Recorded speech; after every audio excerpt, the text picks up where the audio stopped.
তো আমাদের পাশের বাড়িতে ছিল কালী পুজো, সেখান থেকে প্রসাদ দিয়ে গেছে খিচুড়ি। আর সেটাই আমি আর আকাশ এখন দুপুরবেলা বসে বসে খাচ্ছি। খিচুড়ি আমার আর আকাশ দুজনেরই খুব পছন্দ, আর সেটা যদি প্রসাদ হয় তাহলে তো সেটার স্বাদ দ্বিগুণ হয়ে যায়। বিকেলবেলা আমি বসিয়ে দিয়েছি চা, আর আমি আদা দিয়ে চা খেতে আমার ভীষণ ভালো লাগে।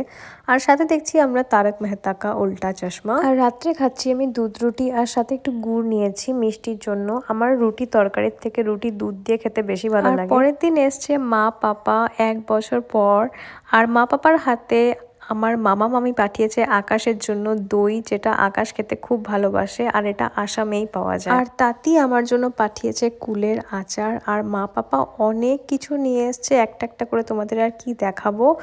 আর সাথে তো নিয়ে এসছে চা পাতা, আর সাথে এবার নিয়ে এসছে একটা উডেন চপার বোর্ড, যেটা আমাদের বাগানে আছে। আর আমার দেখে এবার খুব ভালো লেগেছিল, তাই পাপা বানিয়ে নিয়ে এসছে। এটা ভীষণই ভালো। কিছুদিন আগে আমার মাসিদের সাথে মা পাপা গেছিল তুরায়, সেখান থেকে নিয়ে এসছে আদা আর আমাদের বাড়ির তেজপাতা। আজকে লাঞ্চে ছিল নিরামিষ তরকারি, চিংড়ি মাছ, আর সাথে হচ্ছে আর মাছ। আর আজকে মা পাপা মেসো মাসি সকলেই চলে গেছে, তাই আমাদের সকলেরই আজকে মন খারাপ। ওরা একদমই কম সময়ের জন্য এসেছিল, কিন্তু যতটুকু টাইম ছিল আমরা খুব মজা করেছি। আর এই কদিন আমি একদমই ভিডিও বানাতে পারিনি। আর মেসো মাসি আমাদের জন্য নিয়ে এসেছিল হচ্ছে রসমালাই, যেটা আমার আর আকাশের দুজনেরই ভীষণ পছন্দের। সাথে এনেছিল ঘি, আরো অনেক কিছু এনেছিল, যেটা আমি তোমাদের সাথে পরে শেয়ার করব। তো আমাদের দিনটা তো এভাবেই কাটলো। তোমাদের ভিডিওটা কেমন লাগলো তোমরা কিন্তু অবশ্যই জানিও।